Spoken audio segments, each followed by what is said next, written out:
1 de João, capítulo 2, dos versos 18 até o 29. Diz-nos assim a palavra de Deus. Filhinhos, esta é a última hora, e assim como vocês ouviram que o anticristo está vindo, já agora muitos anticristos têm surgido. Por isso sabemos que esta é a última hora. Eles saíram do nosso meio, mas na realidade não eram dos nossos, pois se fossem dos nossos, teriam permanecido conosco. O fato de terem saído mostra que nenhum deles era dos nossos. Mas vocês têm a unção que procede do santo, e todos vocês têm conhecimento. Não escrevo a vocês porque não conhecem a verdade, mas porque a conhecem e porque mentira alguma procede da verdade.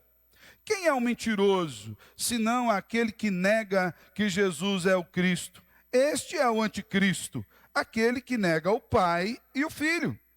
Todo que nega o Filho também não tem o Pai. E quem confessa publicamente o Filho, tem também o Pai.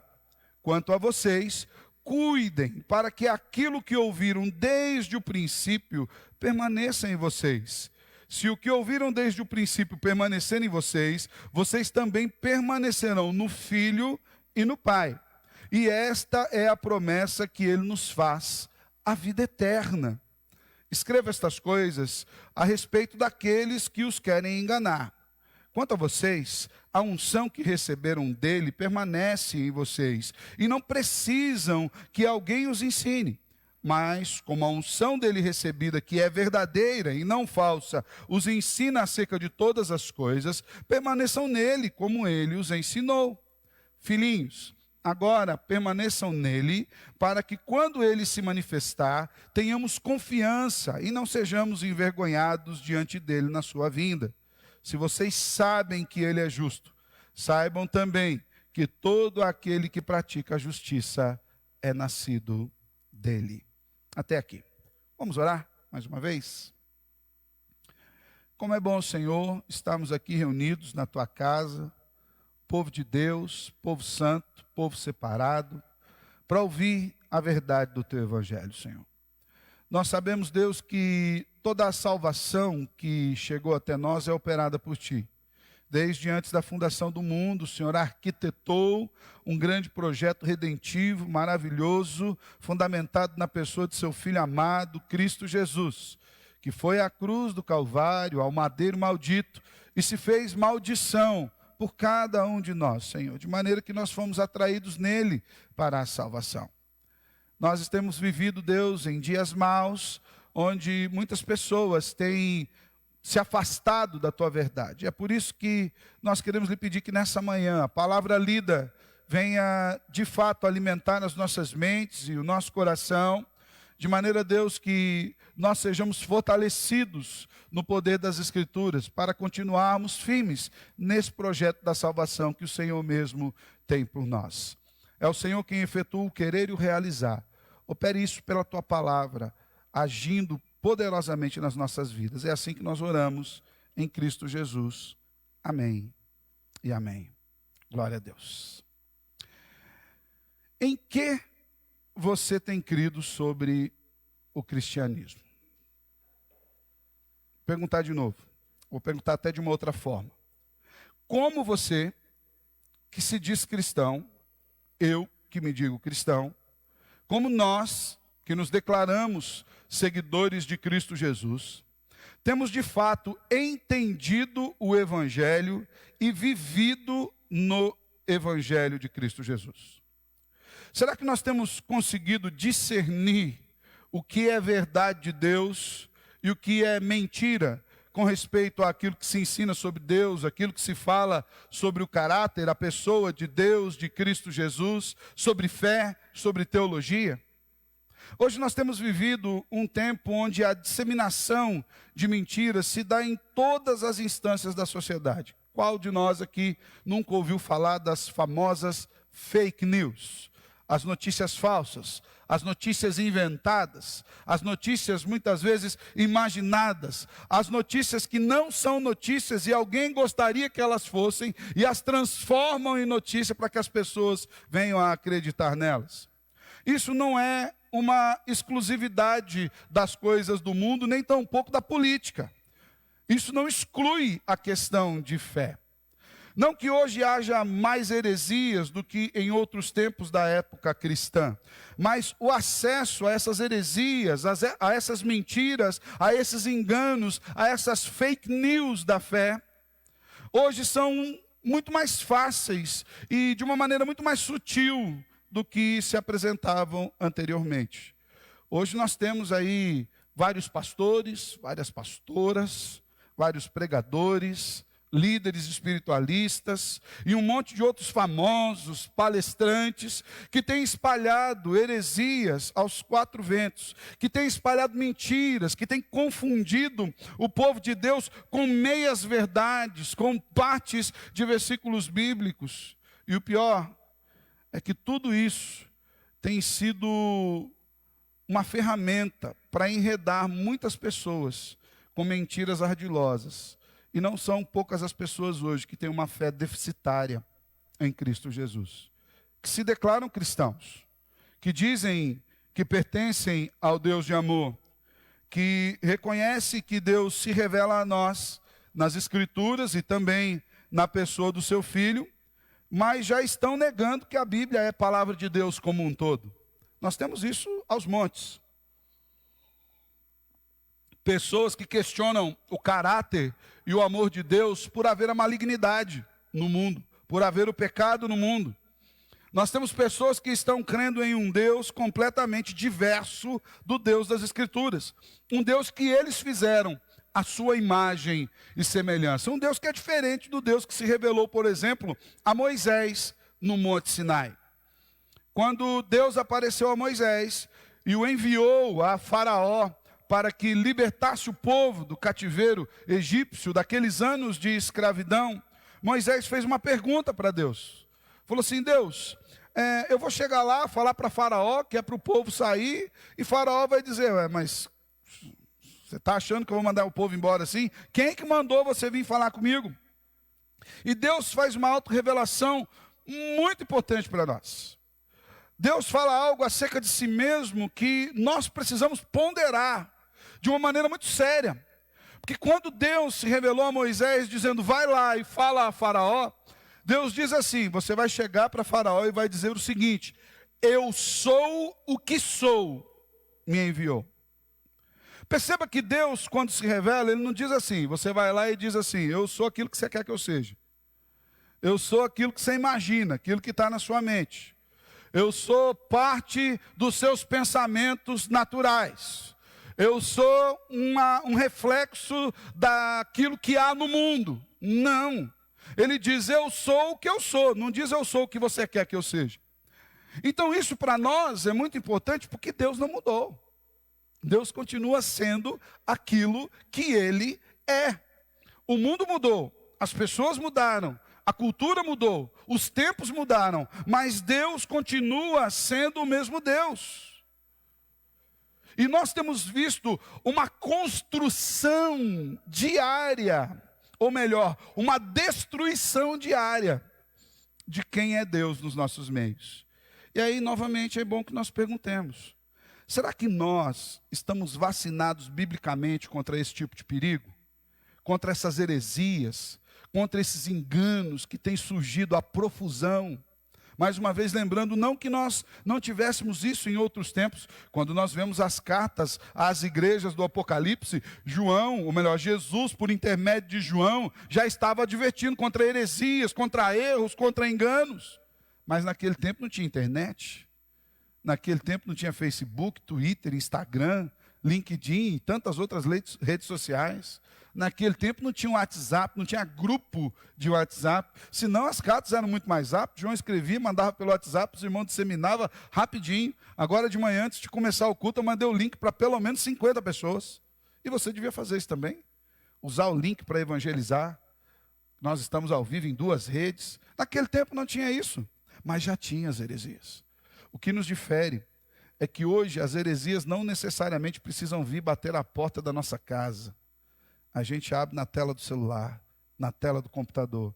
E muitas vezes elas estão disfarçadas de verdade. É nesse sentido para que nós nos protejamos dos enganos desse mundo, que o sermão de hoje pode nos ajudar. É nesse sentido que eu gostaria que você ficasse bastante atento, para que nós conseguíssemos ter, de fato, uma proteção bíblica contra os enganos que esse mundo nos tem oferecido. E por que esse texto pode nos ajudar? Depois de profundas exortações que o apóstolo João faz aqui na sua primeira carta, acerca da pessoa de Jesus, acerca do caráter do Pai, se você estiver com a sua Bíblia aberta, você pode acompanhar isso, capítulo 1. Ele fala sobre Jesus, sobre o caráter do Pai, Deus ser luz. Depois, no finalzinho do capítulo, ele fala sobre a maravilhosa graça do Senhor em perdoar pecados. E ainda nos faz uma advertência no começo do capítulo 2 contra o perigo do amor ao mundo. Agora, João faz uma advertência bem interessante. Praticamente um sinal de alerta, dizendo: filhinhos, esta é a última hora. Mas o que será que João queria dizer com isso? Será que ele cria que eles estavam vivendo nos últimos dias da humanidade ali no seu tempo? É importante a gente lembrar que os escritos de João se deram entre o ano 90 e 95 da era cristã, pelo menos aqui das cartas de João. Se João pensasse assim, ele teria errado na sua percepção? Ou será que nós podemos ler esse texto hoje, dizendo assim: filhinhos, esses são os últimos dias, as últimas horas, e acharmos, não, está acabando tudo agora mesmo? A ideia de João é que os últimos dias, ou a última hora, aparece ao longo de toda a Bíblia. Mas nem sempre com o mesmo significado. No pensamento bíblico, o pensamento de última hora representa o fim de uma idade e o começo de outra idade. Não é só um tempo de finalização, mas também de recomeço. É uma última hora no sentido de que as coisas como são passarão, mas não leva o mundo rumo à destruição, e sim a uma recriação. Em outras palavras, quando João começa a nos dar esse alerta sobre a última hora, o que ele está querendo dizer é que esses últimos dias, em vez de nos conduzirem à extinção, estão nos conduzindo à consumação. Então João não estava querendo adivinhar tempos e datas, dizendo: Jesus está chegando aqui, batendo na porta aqui. Pelo contrário, ele está referindo-se a uma verdade muito importante para mim e para você. Verdade que tinha valor naquela época e verdade que tem valor também na nossa época. Quando João fala sobre a última hora, ele está falando que desde o momento em que Jesus proferiu o julgamento contra esse mundo, na sua morte, na sua ressurreição, nós já estamos vivendo a última hora. A última hora compreende todo o período de tempo entre a primeira vinda de Jesus e a segunda vinda de Jesus. Não importa qual seja a duração dessa hora, em termos de tempo registrado no calendário. Segundo o comentarista bíblico Warren Wiersbe, a última hora é um tipo de tempo e não uma duração de tempo. João está dizendo que desde a vinda do Senhor e Salvador Jesus Cristo a esse mundo, sua morte e ressurreição, nós estamos vivendo um período em que aguardamos a grande mudança. Jesus trouxe a redenção, redimiu-nos do pecado, manifestou vida nova a mim e a você, mas voltará ainda para consumar tudo. Oscar Cullmann, um teólogo, nos dizia que nós estamos vivendo o tempo do já e do ainda não. Jesus já veio, o reino de Deus já foi instaurado. Nós já vivemos sob o domínio da graça do Salvador Jesus, mas ainda não está consumado. Quando ele voltar, todas as coisas serão restauradas ao estado final. As coisas voltarão a ser como era do princípio, na perfeição da criação restaurada, e nós estaremos reinando com ele. É isso que João está dizendo aqui. Irmãos, nós estamos vivendo o período da volta do nosso Salvador, quando ele restaurará todas as coisas. E o que acontece nesse período? Não obstante a ser um período de esperança, de expectativa, também é um período bastante conturbado e de grandes lutas. Nós já sabemos da luta contra o pecado, mas esse tempo ainda marca uma nova luta. A luta contra os erros, a luta contra as heresias, a luta contra os enganos que estavam adentrando na igreja desde o primeiro século. Pessoas negando a divindade de Cristo Jesus. Nós temos relatos de que até mesmo logo após a ressurreição de Cristo, Os soldados falaram ao imperador, o imperador queria pagar os soldados para que eles mentissem, para que eles falassem, diga que foram os judeus, que foram lá, tiraram a pedra e roubaram o corpo. Por quê? Já era uma tentativa de negar a ressurreição maravilhosa de Cristo Jesus. Essas heresias e enganos têm tentado negar a Cristo como sendo Filho de Deus, como sendo o Messias, como sendo o Senhor dos Senhores, como sendo o próprio Deus que veio em carne. Há poucos dias eu ouvi aí um jovem pregador que ultimamente, irmãos do céu, tem muito herege aqui no Brasil, e fora dele também. Tem herege de tudo quanto é tipo, para tudo quanto é gosto. Você pode escolher o padrão de heresia que você quer. Mas tem um menino aí que está ganhando da galera, ele está andando assim meio num alto nível. Ele diz, por exemplo, que Jesus pecaria se estivesse no lugar de Adão. Ele diz, por exemplo, como nós já falamos aqui, que a Bíblia não é a palavra de Deus. Ele diz que Deus não pode estar no controle das coisas se a gente tem crise, se a gente tem problemas, se a gente tem adversidade. O que é isso? É heresia. Esse não é o Deus eu sou o que sou, esse é o Deus que ele pensa que é. É o Deus que habita só na cabeça daquele ser. Mas muitos jovens têm seguido esse menino. Você vai na internet ouvir algumas coisas. Hoje, por causa da pandemia, ele está mais no onlinezinho. Mas você vai numa igreja dessas, tem 1.000, 2.000, 3.000 pessoas. Você vai numa palestra de outros grandes pregadores, 10.000 pessoas. Gente que paga para ouvir mentira.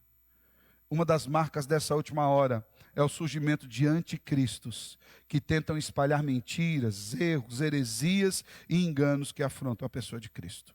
E é por isso que esse texto pode nos ajudar a nós termos uma proteção bíblica contra os enganos desse mundo, porque a gente precisa estar protegido contra isso. A Bíblia nos diz que nos últimos dias, o diabo, se pudesse, enganaria até mesmo os eleitos. É possível, e eu creio piamente, que ele não tem poder algum para nos tirar a salvação. Mas que ele vai atrapalhar muita gente, ele vai. Ele vai atrapalhar muita gente com enganos, com mentiras, com engodos desse mundo. Ele vai dizer ele vai sugerir para muita gente o pior conselho que você pode dar para um ser humano em toda a face da terra. Siga o seu coração. A Bíblia diz que o coração é enganoso. E quantos têm seguido o seu coração? Dentro da igreja. Dentro da igreja. Então, como a gente pode se vacinar biblicamente contra isso? Aqui nesse texto nós encontramos 3 maneiras. A primeira delas é reconhecendo a ação do anticristo. Olha o que nos diz os versos 18 e 19. João afirma o seguinte: filhinhos, esta é a última hora. E assim como vocês ouviram que o anticristo está vindo, já agora muitos anticristos têm surgido. Por isso sabemos que esta é a última hora. Eles saíram do nosso meio, mas na realidade não eram dos nossos. Pois se fossem dos nossos, teriam permanecido conosco. O fato de terem saído mostra que nenhum deles eram dos nossos. Então, uma advertência de João com respeito a essa última hora é o surgimento dos anticristos. E quem é? Quando nós estávamos estudando esse sermão, a gente falou que aqui pareceria quase que aquelas manchetes de Globo Repórter, né? Quem é? Onde são? De onde vêm? Onde habitam esses anticristos? Quem são eles? Quem é esse povo de quem João fala? No Apocalipse, ele exemplificou isso de uma maneira mais objetiva e até de uma maneira mais personalista, tratando como as bestas, aqueles que são os ícones que se levantariam em nome do anticristo.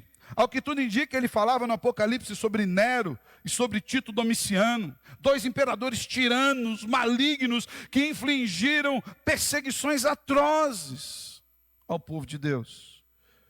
Gente da maior malignidade, que se opunha ao evangelho, que mentia para matar os cristãos. Nero, por exemplo, tacou fogo em um bairro de Roma e acusou os cristãos de terem feito. E enquanto a sua cidade pegava fogo, o seu povo morria. Dizem que ele estava lá no alpendre do palácio, numa varanda, tocando harpa. Era o povo dele que estava morrendo, ele tinha atacado fogo. Por que ele fez? Para acusar os cristãos, para se levantar contra esse povo. Há alguns anos, aqui quem é mais antigo vai lembrar um pouco mais disso, havia um movimento muito forte na igreja, que causou assim um certo alvoroço, que era o movimento de escatologia, cheio de assuntos fantásticos, surgiram filmes, né? Quem não assistiu a série Deixados para Trás, ou não viu a série Deixados para Trás, a gente ficava apavorado. Tinha livros, as pessoas liam, e tinha gente que tinha medo de sair de casa, pior do que o coronavírus. O povo entrava na igreja, tinha medo até de ir embora, achava que o diabo estava ali na porta para catar ele. Medo, pavor. Nesse tempo, muitos pregadores tentaram personificar quem era o anticristo. Alguns identificaram Maomé, outros Napoleão Bonaparte, outros nominaram Friedrich Nietzsche, outros Joseph Stalin, ainda outros o atroz Adolf Hitler, e ainda mais no finalzinho dessa onda, pegaram ainda o Mikhail Gorbachev. Hoje ninguém nem lembra mais do Mikhail Gorbachev, que era o presidente da União Soviética. Esses entre outros, eu estava lendo aí que na revista Super Interessante de 2016, 4 anos, nos Estados Unidos eles falavam que o George Bush, sei lá, meu inglês é péssimo, esse cara aí, George Bush, era um anticristo. Outros falaram até que o Arnold Schwarzenegger poderia ser o anticristo. Está acabadinho, né? Já foi um anticristo mais forte, né? Hoje está meio derrubadão. Ainda é mais forte que eu, mas já não é mais aquele anticristo, né? E alguns dizem ainda que era o Bill Gates. Por quê? Pessoas que têm poder nas mãos.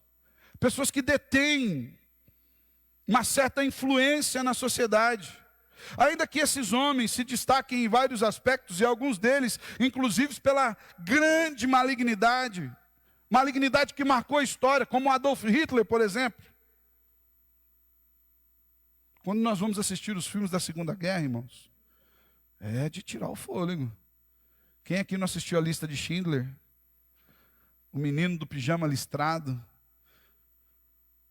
Achei que quem tem coronavírus e assistiu o menino de pijama listrado, ele pode tomar o que quiser, pode estar no respirador e morre. Falta o ar da gente. Você vê a crueldade desses homens. Não obstante a isso, o conceito joanino de anticristo está muito além da personificação de alguém em si. Anticristo é uma palavra que no Novo Testamento aparece só aqui nas cartas de João. 1 João 2, 22, nós lemos aqui. Depois no capítulo 4, versículo 3 e 2 de João 7, vai dizer também. Mas isso expressa uma ideia muito mais antiga. O profeta Daniel, por exemplo, já descrevia o anticristo. E ele usa até uma palavra muito interessante que é chifre. E chifre significava poder. Então o anticristo é aquele que tinha poder, é aquele que tinha influência. Por isso as pessoas têm a tendência de nominar alguém que se levanta com poder. Dizia também que era um príncipe que havia de vir, cuja característica principal é a guerra contra o povo de Deus e o desejo de ocupar o lugar de Deus. Nós temos muitas pessoas assim. O Senhor Jesus expandiu essa compreensão no seu sermão escatológico, afirmando que antes que viesse o anticristo, a personificação maior do mal, surgiriam anticristos, ou seja, falsos mestres. A gente tem visto isso aí surgindo, a profusão, apresentando-se em nome de Cristo, fazendo sinais e prodígios e enganando a muitos. Lembro-me de uma oração de Martinho Lutero, que ele pedia para que Deus o livrasse de qualquer tipo de engano, ainda que esses enganos fizessem chover milagres.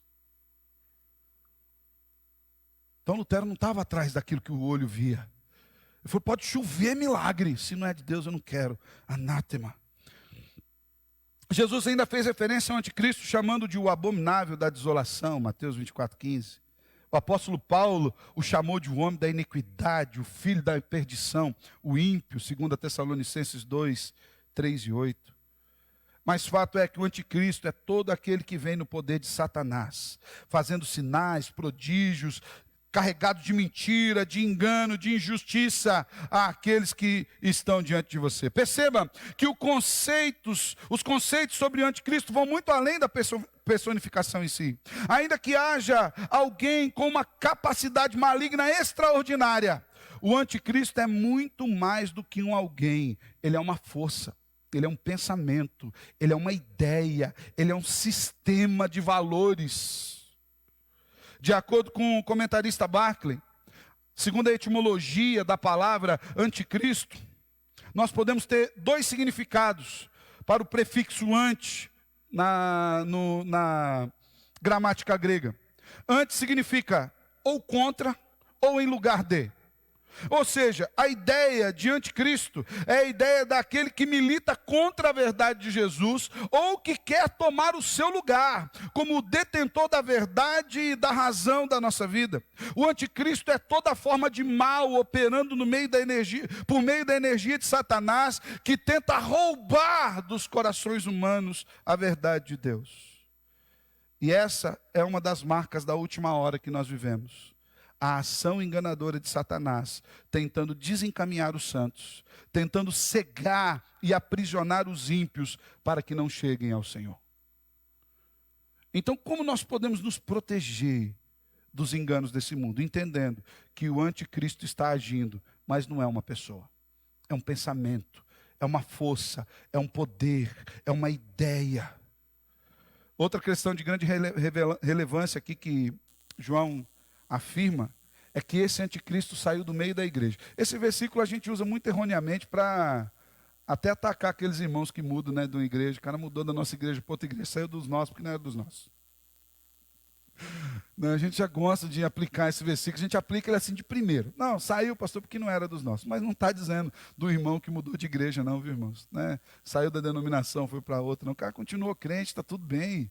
Às vezes ele mudou de bairro, ficou longe para vir. Às vezes ele simplesmente não se identificou com a forma como aquela igreja manifesta a comunhão, a palavra, e ele buscou identificação com outro lugar. Esse texto aqui ele não se aplica a essa pessoa. João faz aqui uma consideração importante, porque ele fala que esses anticristos eram pessoas que estavam saindo do seu meio, mas contra o povo de Deus, contra o evangelho. É possível que João e os irmãos dos seus dias estivessem sofrendo com aqueles que apostatavam da fé diante das perseguições, e eles estavam vivendo um momento de perseguição, um momento de crise. Hoje tem muitas pessoas questionando Deus por causa da crise. Tem muitas pessoas questionando Deus por causa do coronavírus. Tem muita gente que questiona Deus quando o filho morre, quando a esposa morre, quando o marido morre. A crise, ela tem esse aspecto de mexer um pouco com as nossas emoções. É possível que João estivesse sofrendo perseguições de pessoas que saíram do meio da igreja e ainda estavam disseminando mentiras, inventando coisas e perturbando o cristianismo. E qual era o conteúdo do engano dessas pessoas? A negação de que Jesus era o Cristo. Eles atentavam contra o caráter santo e salvador de Jesus. E, por conseguinte, negavam a sua própria pessoa. Então, esses que saíram do nosso meio, mas não eram dos nossos, não é o irmão que mudou de igreja, não. É aquela pessoa que apostatou da fé. É aquela que Hebreus nos diz que estava no nosso meio, mas que não era selado com o Espírito Santo, que experimentou da comunhão, que ouviu da palavra, que ouviu da mensagem, que foi abençoado, porque você estando na igreja, você é abençoado. Crente ou não crente, você vem na igreja, você é abençoado. Porque Deus tem prazer em abençoar, porque a palavra de Deus é abençoadora, porque a comunhão dos santos é edificante. Os que saíram do nossos meios, mas não eram dos nossos, é aqueles que experimentaram desse momento especial e ainda assim negam veementemente a salvação que há em Cristo Jesus. Versos 22 e 23, olha que João pergunta: quem é o mentiroso? Senão aquele que nega que Jesus é o Cristo. Este é o anticristo, aquele que nega o Pai e o Filho. Todo aquele que nega o Filho também não tem o Pai. E quem confessa publicamente o Filho, tem também o Pai. O anticristo é aquele que mente, que engana, é aquele que quer fazer as pessoas tropeçarem. Não apenas numa negação direta, mas também numa negação de invenção de mentiras, distorção das verdades, criação de heresias. O anticristo é esse monte de pregadorzinho barato, que se vende por dinheiro, e que abre os seus canais na internet para disseminar mentiras acerca do Senhor Jesus. Saíram do nosso meio, mas não eram dos nossos. Nunca conheceram de fato a verdade. como agentes do anticristo, nós temos hoje, além da distorção das escrituras, as ideologias mundanas, o hedonismo, a busca pelo prazer, o humanismo, colocando o homem no centro de todas as coisas, o materialismo, correndo atrás daquilo que você pode ver, e tudo que queira se opor contra o Senhor e Salvador Jesus Cristo. O cientificismo. Esses dias eu assisti uma live muito boa, passei para algumas pessoas aqui. Se você quiser, me mande lá no zap que eu te mando para mim também. É uma live entre o pastor norte-americano Tim Keller e um cientista norte-americano cristão que está coordenando todo o processo de construção da vacina contra o coronavírus. E assim, não quero te desanimar não, mas ele diz que não existe na história da humanidade ainda nenhuma vacina que tenha sido feita com menos de 4 anos. Não existe. Eles estão tentando ser absurdamente rápidos para conseguir fazer quase que como um milagre em 1 ano e meio. Então, a gente está... Esse é só o princípio das dores, tá bom? Então, eles estão tentando fazer. Nessa live, o pastor Tim Keller, respondendo a uma pergunta sobre a questão das próprias vacinas e da confiança na ciência, porque hoje qualquer coisa que você vai falar, muitos crentes falam, pastor, mas a ciência diz isso, a ciência diz aquilo, a ciência diz aquele outro. Tim Keller pode dizer o seguinte, Tim Keller diz o seguinte, a ciência pode descobrir coisas de Deus e dizer, as coisas são assim ou não são assim, das que estão descobertas. Mas a escolha de acreditar nelas é sua, e a ciência não pode mandar você acreditar. Ela não pode tomar o lugar de Deus. Ela não tem a palavra final, porque ela também é mutável. Ela é feita por homens que descobriram até aqui, mas que tem muita coisa para descobrir lá na frente. Se você tem 40, daí para lá, muito provavelmente você já deve ter brincado com um pedacinho de madeira assim, falando que é celular, ou então furou um copinho, colocava um fio e só funcionava se fosse reto. Na verdade, não funcionava nunca. A gente dizia que funcionava, né? Aí você gritava no copinho aqui, podia ter copo, podia não ter copo. O cara tivesse a 2 quilômetros, ele ouvia o seu grito, né? E o outro põe no ouvido lá, tá ouvindo? O outro, tô. Você imaginava que você ia ter um aparelho desse nas suas mãos, com 2 números? Se você tem 40 ou um pouco mais, você deve ter assistido o desenho dos Jacksons, onde o povo fazia videoconferência, trabalhava em casa do computador, em home office. Você imaginava que você ia fazer isso um dia? A gente só não está andando com um carro que voa, né? Mas a gente está fazendo as mesmas coisas. A ciência ainda está descobrindo o mundo criado por Deus, mas ela trabalha com capital emprestado. Ela só descobre aquilo que Deus já fez. Ela não inventa. Então, o cientificismo muitas vezes tem tomado lugar de Deus no coração das pessoas. Eu vejo temor de gente aí. Gente que está bem, não tem problema nenhum, mas não vai no culto. Anda para a cidade inteira. Para cima, bate perna, vai no mercado. Eu acho que o coronavírus deve ser pobre. Ele não deve entrar em mercado, não deve ter dinheiro. Porque o povo não sai do mercado sem medo do coronavírus, mas não vai na igreja. E qual é o argumento? Pastor, mas a ciência diz que é perigoso. Quem morreu na cruz do Calvário? Foi a ciência? Quem diz haja luz e houve luz? Foi a ciência? Quem diz eu vou voltar e vou restaurar todas as coisas como elas eram do começo? Foi a ciência? Quem diz farei novos céus, nova terra, e o primeiro céu e a primeira terra já passaram? Foi a ciência? Então quem tem a última palavra sobre a nossa vida também não é a ciência. Mais uma vez lembrando, não estou dizendo para que nós sejamos negligentes.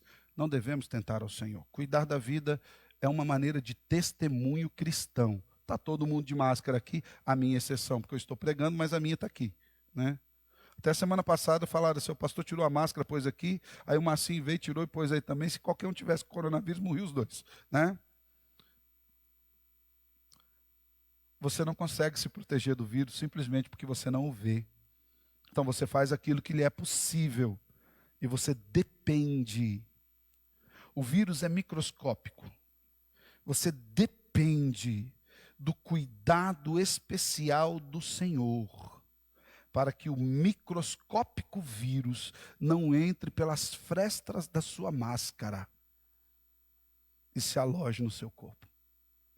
Você depende da misericórdia grandiosa do Senhor, para que quando você está pedindo uma pizza na sua casa, porque você está com medo de sair, ponto. O entregador de pizza é o Batman, ele não pega nada. Ele é o super-homem. Você depende do cuidado do Senhor, para que quando você toque naquela embalagem, talvez muita gente agora está apavorada, não vai nem comer mais pizza. Né? Pronto, pastor, acabei a pizza. Acabou com as minhas pizzas. Mas você depende da misericórdia graciosa do Senhor, para que ao tocar naquela pizza, o vírus não entre no seu corpo. Você quer mais? Você depende da misericórdia graciosa do Senhor, para que o ar que você respira não traga apenas um microscópico vírus e entre em você. Você não depende da ciência. Você depende de Deus. Só de Deus. Somente de Deus. Então o cientificismo, ele é uma tentativa de tirar Jesus do trono. A gente precisa crer em Deus. Você consegue discernir essa ação dos anticristos nos nossos dias? Nós estamos na última hora e devemos estar alerta. Tudo aquilo que quer roubar o lugar de Deus no seu coração é o anticristo. Como a gente pode se proteger então biblicamente contra os enganos desse mundo, reconhecendo o anticristo? Segundo, protegendo-se biblicamente do quê? Das heresias. Você não está protegendo com máscara aí do vírus, lavando a mão. Eu nunca passei tanto álcool, eu tenho até medo de pegar fogo. Eu nunca passei tanto álcool na minha mão igual eu passo hoje. Eu acho que eu já estou consumindo mais álcool do que o carro. Tudo bem que o meu é a gasolina, mas tem carro mais econômico do que eu. Não é bebendo, viu, irmão? Passando na mão. Calma. Né? Eu acho que nós nunca lavamos a mão tantas vezes. Nós nunca nos preocupamos em chegar em casa e tirar a roupa porque você estava no lugar. Nós nunca tivemos esse tipo de preocupação. Mas, biblicamente, parece que a gente não tem preocupação com as heresias. Não, pastor, está falando em nome de Deus. Ué, o próprio Jesus disse que naquele dia, no último dia, vai ter gente que fala, mas eu falei no teu nome. Ele fala, mas eu nem te conheço. Afasta de mim, seu herege. Vai queimar no fogo do inferno. Você não tem parte comigo, eu não tenho parte contigo. E João nos diz que a gente precisa se proteger biblicamente contra essas heresias. Olha o que nos diz o versículo 20 e 21. Mas vocês têm a unção que procede do santo, e todos vocês têm conhecimento. Não escrevo a vocês porque não conhecem a verdade, mas porque a conhecem e porque nenhuma mentira procede da verdade. João afirma que alguns, no poder do anticristo, saíram do meio da igreja, mas com respeito aos que permanecem fiéis ao Senhor, ele faz uma afirmação extraordinária. João diz que teve gente aqui no meio perturbador, gente perturbado, gente que seguiu o seu próprio coração, que saiu e começou a inventar mentira. Mas ele diz que tem um povo que se manteve fiel ao Senhor. E olha o que ele fala sobre esse povo. Vocês têm uma unção que procede do santo e todos vocês têm conhecimento. Então João está dizendo que há uma maneira de estar protegido, porque Deus nos protege. Mesmo se os anticristos não tivessem se separado da igreja verdadeira, os verdadeiros crentes jamais seriam enganados por eles. Você ama o Senhor Jesus? Entregou a vida ao Salvador Cristo? Confia na palavra de Deus? Deixa eu te falar uma coisa para te dar paz. Quero que você saia daqui em paz. Já coloquei medo, você não vai nem comer pizza, agora eu quero tirar o medo. Em paz. Dogão está valendo, irmão. Quem não morre comendo dogão de rua não é o vírus que vai pegar. Tem uns dogão aí que não tem vírus que suporta aqueles dogão. E eles são bons. Eu falo que aquilo é vacina contra qualquer coisa, assim, do intestino, do estômago. Você come aquilo lá, não morreu, pode comer o que você quiser, até pedra. Eu quero tirar o medo, quero te dar paz. Se você crê no Salvador Jesus Cristo, você jamais será enganado pelas mentiras do diabo. Sabe por quê? Porque o Senhor colocou a unção dele sobre você. O Espírito Santo dele sobre você. Esses, eu, você, a igreja de Cristo, tem um poder especial vindo da parte de Deus, que os capacita a discernir entre a verdade e o erro, por causa da unção. A unção designa separação para algo sagrado. João está dizendo o seguinte: vocês foram separados por Deus para Ele, e Deus colocou um selo sobre vocês, o seu Espírito Santo. As palavras Cristo e unção têm a mesma raiz. Portanto, João parece traçar um contraste entre os que têm o espírito do anticristo de um lado e os que pertencem ao verdadeiro Cristo do outro lado. Os de Cristo são ungidos de Deus, separados para a salvação, são separados para uso exclusivo de Deus, para a glória dele. E esses conseguem perceber a diferença entre a verdade e os ensinamentos falsos. Mas o que é essa unção, pastor? Já parou para pensar nisso? O que é unção? Etimologicamente, é o ato de você pegar o óleo e derramar sobre alguém, ungir alguma pessoa. Mas será que isso tem algum tipo de característica, de poder místico sobre nós? De forma alguma. Quando fala que você tem unção, não significa que você vai apontar o dedo, vai sair raio. Você estava conversando com o Clairo, né, sobre os pregadores da cobra, né, Clairo? Esses dias morreu um homem aí, nos Estados Unidos, eu acho, que ele pregava com as cascavel no pescoço, irmãos. Uma hora, sei lá, ou a cascavel estava mais ungida, ou ele menos ungido, ou todo mundo estava ungido e ela escapou, porque às vezes estava lisa. Ela picou a barriga do homem e morreu no púlpito. Aí você vai vendo essas novidades aí, né? Será que a unção de Deus é isso? Poder de pegar cobras. Ele usava muito o texto lá de Paulo, né? Que na ilha de Patmos não, estou colocando Paulo na ilha do João. Paulo na ilha depois do naufrágio, quando tinha uma fogueira, ele foi lá colocar uma lenha na fogueira, a cobra veio, e ele tirou, a Bíblia diz que ele sacudiu a mão com aquela cobra, tirou a cobra, e não fez mal nenhum, o povo ficou admirado. Tem gente que fala, então ele tem unção, minha unção é essa. Será que é isso? Será que esse aspecto místico? Ao falar da unção, João tem em mente aqueles que seguem a Cristo. Aqueles que seguem o ungido de Deus. E isso vem do poder operado pela salvação, que os leva a reconhecer a verdade. Sabe qual que é a unção de Deus na vida do crente? Fazer com que nós reconheçamos a verdade e fiquemos nela. Essa é a unção. Se você conhece a verdade de Deus, você tem a unção de Deus. Esses foram vacinados pela verdade do Evangelho. João afirma isso dizendo, não escrevo a vocês porque não conhecem a verdade. Olha que interessante. Eu não estou escrevendo porque vocês não conhecem, pelo contrário. Mas porque vocês conhecem e porque nenhuma mentira procede da verdade. Os leitores de João, eu e você, já conhecemos a verdade e sabemos que essas mentiras, esses enganos, essas heresias, não têm raiz na verdade de Deus. Antes, são uma distorção da verdade. E isso é a unção. O poder que Deus nos dá de discernir na palavra aquilo que é dele e aquilo que não é dele. Aos ungidos de Deus, ele direciona a exortação. Olha lá no versículo 24. Quanto a vocês, cuidem para que aquilo que ouviram desde o princípio permaneça em vocês. Se o que ouviram desde o princípio permanecer em vocês, vocês também permanecerão no Filho e no Pai. É a permanência, na verdade. A palavra vem, ou melhor, a fé vem pelo ouvir. Ouvir o quê? A palavra de Deus. Se aquilo que ouvimos da palavra de Deus, da verdade do Evangelho, permanecer em nós, permanecer na nossa vida, nós estaremos protegidos contra as heresias e os enganos. É com o bom conhecimento das Escrituras e das doutrinas da fé que nós somos blindados pelo Senhor. E essa é a palavra, blindados. Porque aquele que é nascido de Deus, o inimigo não toca. Não tem poder, pode te atrapalhar. E vai tentar, mas ele não toca. A salvação é imperdível. Você não vai perder. Simplesmente porque você não pode perder. Porque não é você quem a mantém, não é você quem a guarda, não é você quem protege a sua salvação. É o Senhor. É por isso que você não perde. O seu Shedd disse que se nós pudéssemos perder, a gente perderia mesmo. Ele falou, não tenha dúvida, se você pudesse perder a salvação, você ia perder. Você só não perde porque você não pode.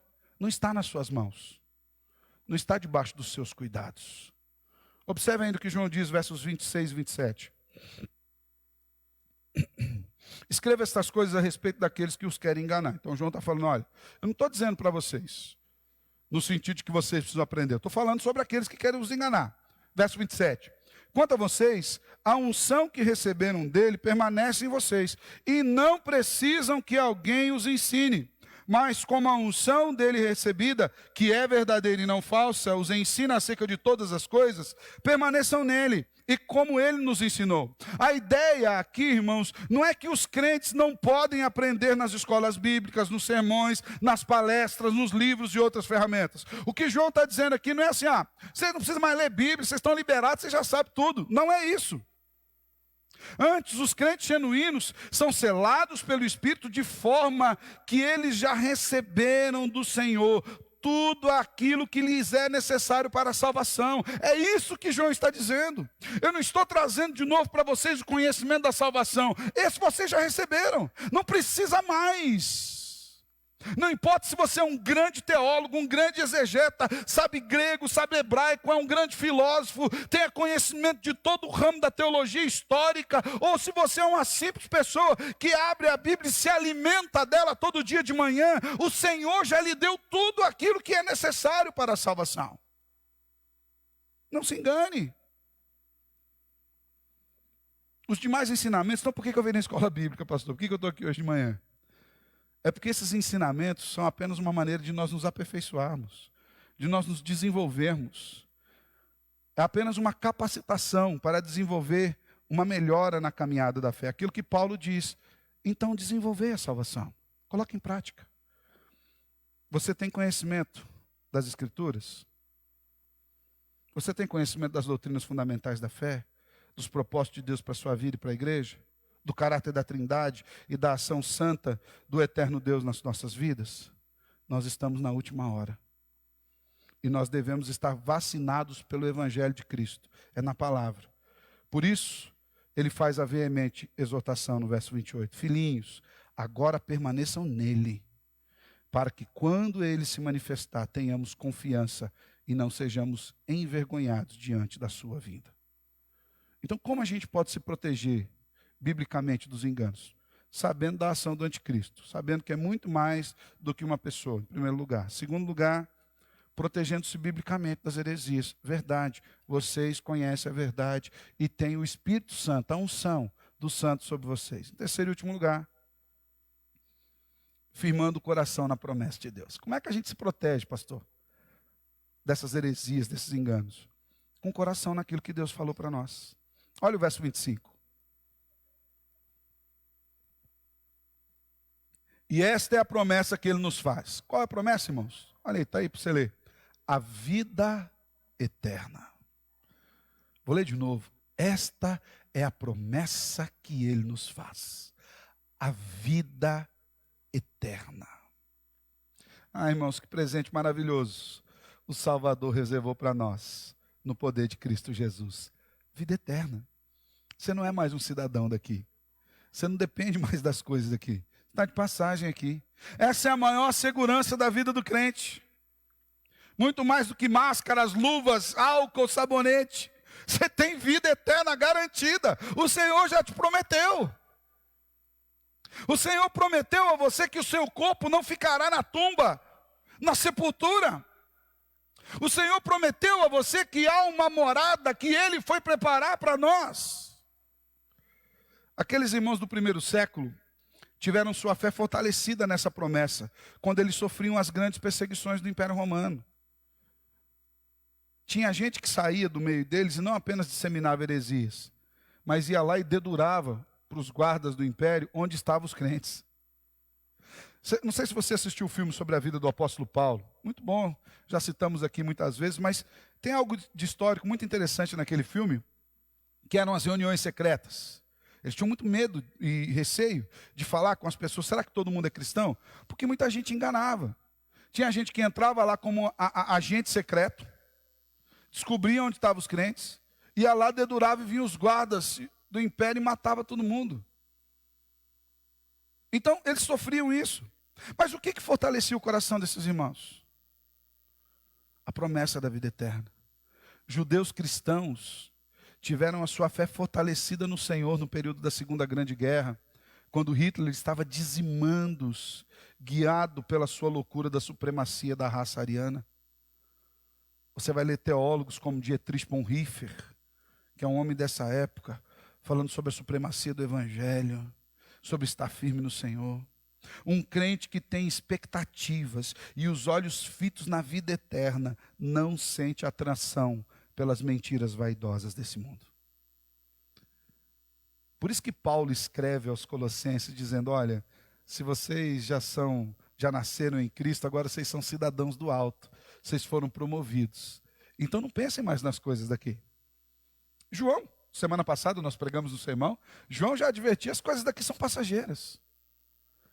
Paulo fala: pensa nas coisas que são lá do alto, onde Cristo está, no lugar onde você vai morar. Que já citamos anteriormente aqui, coisas que tentam enredar as nossas vidas, ideologias, o hedonismo, o humanismo, materialismo, cientificismo, o engano do autoconhecimento. Não, você precisa de autoconhecimento, irmãos. Isso é um engano. Na verdade, você não precisa saber muito mais coisas sobre você. Você é um pecador. Primeiro, você é filho de Deus, criado, primeiro. Criado à imagem e semelhança de Deus. Segundo, pecador. Terceiro, se você é crente, você foi lavado, redimido pelo sangue do Cordeiro, e agora sua identidade está em Cristo. Quarto, você vai morar no céu. Quinto, sua vida não está aqui. Você já sabe tudo que você precisa saber sobre você. Não precisa saber mais nada que isso. Não, porque eu vou olhando para dentro de mim. Para dentro de você só tem pecado. Vou fazer uma viagem interior. Vai numa endoscopia, é mais seguro do que isso. Porque ele vai ver com câmera o que está lá dentro, ainda pode dizer se tem alguma doença. Então, esses enganos da autoconfiança, do egoísmo, e todas essas coisas que tem tentado iludir, se você tem a perspectiva na vida eterna, você não vai ser enganado por isso, porque tudo isso é passageiro, minha vida não está aqui. O cristão que entende a profundidade da salvação aqui e para o futuro, aquele que tem certeza absoluta de que o Senhor o manterá salvo agora e por toda a eternidade, aquele que reconhece a doutrina da perseverança dos santos, sabendo que Deus, aquele que nos salvou, nos mantém salvo pelo seu poder. Esse não deposita esperança, realização, satisfação e identidade em qualquer coisa que esse mundo possa oferecer. Porque tudo aqui é passageiro. A certeza da vida eterna é uma grande proteção contra as mentiras desse mundo.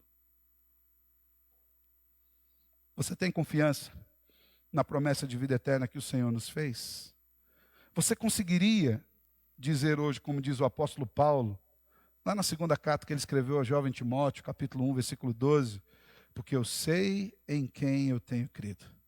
Estou bem certo que ele é poderoso para guardar o que lhe confiei até aquele dia. Em outras versões diz, estou bem certo que ele é poderoso para guardar o meu depósito, o meu tesouro, a minha vida, até o dia final. Ele de fato, irmãos, é fiel para guardar a nossa vida por toda a eternidade. Então a terceira maneira, a terceira vacina, a terceira ferramenta bíblica para que nós fujamos dos enganos, para que a gente esteja protegido contra os enganos, é acreditar na promessa da vida eterna do Salvador Jesus.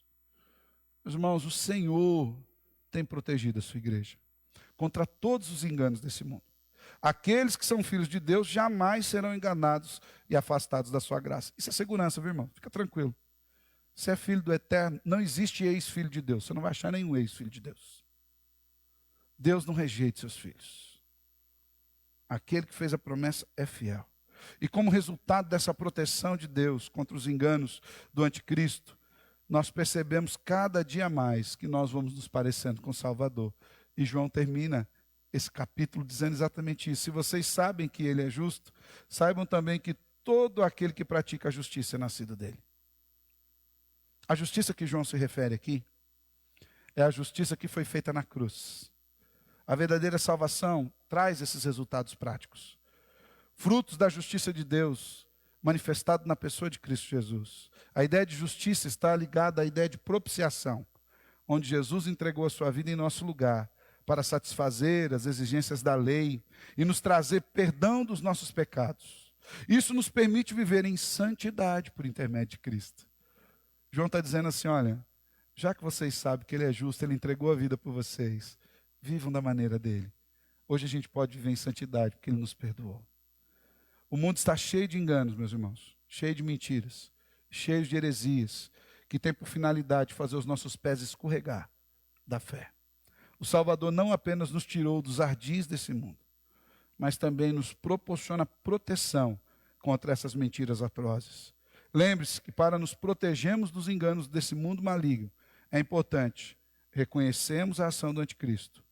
Fuja de todo engano mundano, irmão. Fuja de tudo aquilo que se opõe à verdade de Deus ou que queira ocupar o lugar de Deus na sua vida. Tudo aquilo que quer te governar, que não seja Deus, é anticristo. Segundo, viva na unção do eterno, da palavra.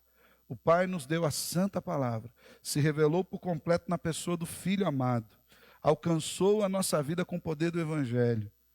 Nós não devemos nos desviar dessa verdade. Fica firme. Terceiro, firme seu coração na vida eterna. Não há nada nesse mundo que valha tanto quanto o grande presente que o Senhor já nos deu, que Ele já nos reservou para nós. Essa é uma promessa feita por Jesus. É uma realidade que nós já vivemos agora, mas desfrutaremos na totalidade no futuro. O Senhor quer que a igreja dele se mantenha fiel, firme, forte, eu e você, para a glória do eterno Salvador Jesus. Amém e amém. Feche os teus olhos. Quero orar com você.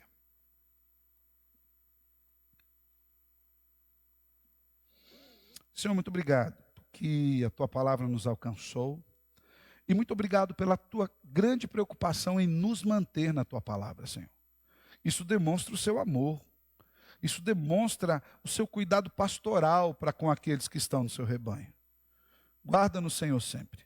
Fortaleça no Senhor sempre.